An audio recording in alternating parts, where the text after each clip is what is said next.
August 1590. An English ship slowly approached the shores of North America. The man who stepped onto the land was returning to the colony he had been forced to leave 3 years earlier in search of help. When he departed, he had left behind 117 people. There were women, there were children, there were families. His own daughter and his granddaughter were among them. At the end of this journey, he hoped to find them alive, at least some of them. But when he set foot on shore, nothing greeted him. There was no human voice, no figure walking along the coast, no smoke rising in the distance. The wind passed through the empty houses, striking the wooden walls and disappearing. The doors were intact. The roofs had not collapsed. The belongings were not scattered. If an attack had taken place, there would have been signs of it. But here, there was not a single trace of violence. Only the people were gone. At the center of the settlement, carved deeply into a wooden post, was a single word: CROATOAN. No one realized it at the time, but this word marked the beginning of one of the longest silences in history. The man's name was John White. He was the governor of the Roanoke colony. But he was more than just an administrator. He was also a painter, a cartographer, and a careful observer. White documented the places he visited, the people he met, and the nature around him in remarkable detail. Much of what we know today about 16th century North America comes from his drawings and notes. For White, Roanoke was not merely an assignment. This colony had become the center of his life, because it was not only England's future that was there, his own family was there. That is why the emptiness he found upon returning 3 years later was not just a political failure, but a deeply personal devastation. The idea of the Roanoke colony was directly tied to England's struggle for power in Europe. By the late 16th century, the world was in the midst of a great division. Spain had claimed vast territories in Central and South America. Portugal dominated maritime trade. France had begun establishing a presence in North America. England did not want to fall behind. But the English had a serious problem. Their attempts in the New World kept failing. Previous military settlements had either collapsed due to starvation or been abandoned after violent conflicts with native tribes. Colonies made up solely of men could neither adapt to the land nor survive long term. So a radical decision was made. This time, only soldiers would not be sent. A real society would be established. Women, children, craftsmen, farmers. Roanoke would not be a temporary outpost, but the foundation of permanent English life. In 1587, this plan was put into action. A group of 117 people crossed the Atlantic Ocean and arrived at Roanoke Island, located off the coast of what is now North Carolina. Maps suggested the area was habitable. There were fresh water sources. Rivers were full of fish. The land appeared fertile at first glance. But this landscape was deceptive to Europeans. After the colony was established, reality slowly set in. The soil was nothing like that of Europe. Farming was far more difficult than expected.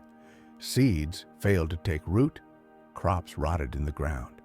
Summers were suffocating. The humidity made even breathing difficult. Winters, on the other hand, were harsher than anticipated. Mosquitoes were everywhere. The diseases they carried especially affected children and the elderly. Fevers spread, leaving people bedridden for weeks. Medical resources in the colony were extremely limited. For many illnesses, there was nothing to do but wait. Another major problem was the relationship with local native tribes. Several indigenous communities lived around Roanoke. Some approached the English cautiously but peacefully. Others viewed them as foreign intruders threatening their land. And previous English expeditions had ended in bloodshed due to conflicts with native tribes. As a result, everyone in Roanoke lived in constant tension. A small misunderstanding could turn into a major catastrophe. And amid all these difficulties, the colony's greatest problem gradually became clear: isolation. England was far away. Help was not coming. Supplies were running out. With each passing day, the people grew more desperate. John White realized that this course would eventually destroy the colony.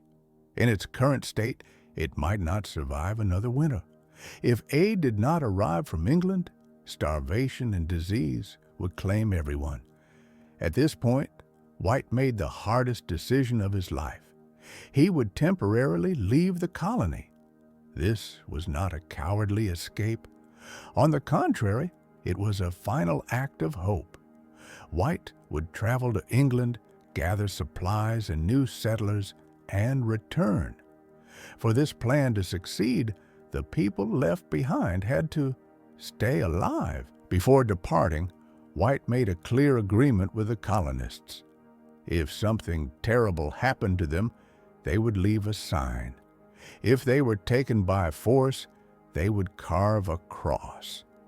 If they left of their own will, they would carve the name of the place they went. These signs would allow him to understand what had happened when he returned. When White boarded the ship, those on shore watched him. Among them was his daughter, Eleanor, and his infant granddaughter, Virginia Dare. White believed he would see them again soon, but this would be their last meeting.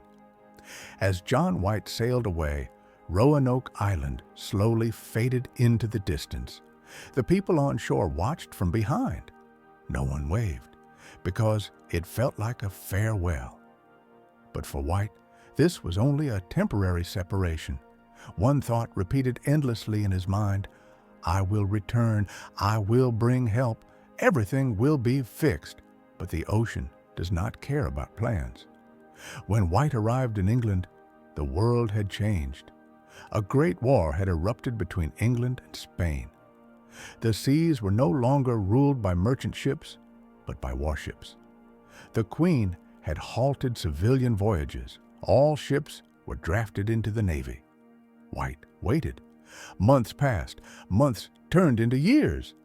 With each passing day, the fate of the people in Roanoke became more uncertain. Meanwhile, no one knew what was happening in the colony. But history does not remain silent. It only speaks slowly. Without White, the colony was completely cut off from England. There was no connection to the outside world. Supplies were already limited. Farming was still insufficient. Disease was present. Children grew weaker. The elderly lost their strength. The colony was forced to make a decision in order to survive. And at this moment, the factor that would determine Roanoke's fate emerged: movement. Roanoke Island was not a place where one could remain indefinitely. The land was not enough. European-style farming did not work here. The colonists understood this within months. If they were to survive, either help had to come from England or they had to go elsewhere. This is where the word CROATOAN gains new meaning. CROATOAN was not just the name of an island. It was also the name of a native group living in the region. This tribe had previously made contact with the English. Compared to other tribes, they were less hostile. It was even known that they had helped the English in the past. For this reason, many historians believe the colonists eventually faced a single question: die slowly here or leave. If the colonists sought refuge with a CROATOAN tribe, this was not surrender. It was survival instinct. History has seen many cases where hungry, sick, and isolated communities merged with local populations. But such merging leads to the erasure of identity over time. Names disappear, language changes, no records are kept, and history remembers only what is recorded. The appearance of light-skinned, gray-eyed individuals in some native tribes centuries later, along with oral traditions of English ancestry, supports this theory, but it is not definitive proof, only a strong possibility. Another possibility is even quieter and more unsettling. The colonists may not have gone to CROATOAN at all. They may have moved inland. They may have searched for more fertile land, following rivers deeper into unknown territory.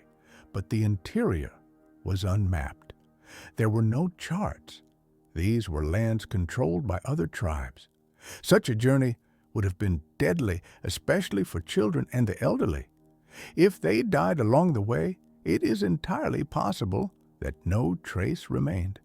Forests conceal bodies, time consumes bones, and history falls silent once again. Disease cannot be completely ruled out either. In the 16th century, epidemics could wipe out entire communities in a matter of weeks. But epidemics leave traces, mass graves, bones in one location. None of these have been found in Roanoke. That is why Roanoke is not an ordinary disappearance. There was no massacre. There was no war. There was no single moment of catastrophe. There was a silent unraveling. After returning to Roanoke, John White was left alone with this silence. For days, he wandered the island. He walked through forests. He examined the shores. But the only thing he found was the word CROATOAN. And that word was not an answer. It became a question that followed him for the rest of his life. White never returned to Roanoke again. He lived the rest of his life under the shadow of this disappearance. His daughter was never found.